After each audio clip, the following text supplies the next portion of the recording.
कह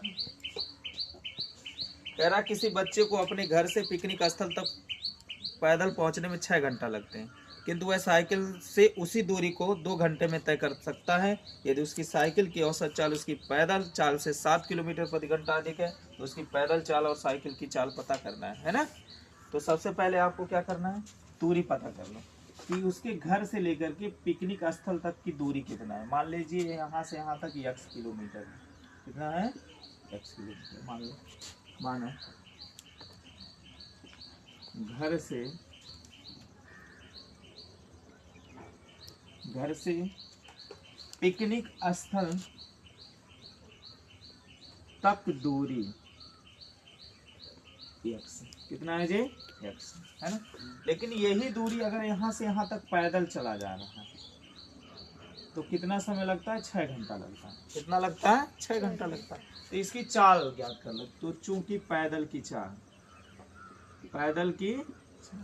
तो चाल बराबर होता है दूरी बटे, क्या होता है, चाल बराबर दूरी बटे समय। तो दूरी क्या है, यहाँ लिख लेना अगर इच्छा कहेगी कि चाल बराबर होता है दूरी बटे समय। चाल बराबर होता है दूरी बटे समय होता है कि समय बटे दूरी होता है, दूरी बटे समय। चाल बराबर होता है, क्या होता है चाल बराबर दूरी बटे समय, दूरी बटे समय। आप देखो तो दूरी कितना दे रखा है बाबू, दूरी कितना है, 6 यही है ना, सॉरी समय दे रखा है। दूरी आपका यही x है ना, और कितना है, x बटे 6 हो जाएगा।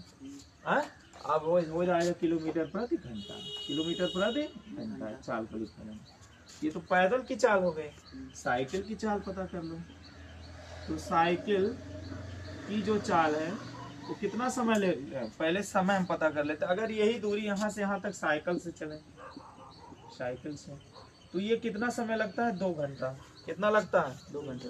तो साइकिल की चाल क्या हो जाएगी, दूरी बटे समय। तो दूरी कितना दे रखा है, x है, और समय कितना दे रखा है बाबू, अभी हो जाएगा किलोमीटर प्रति।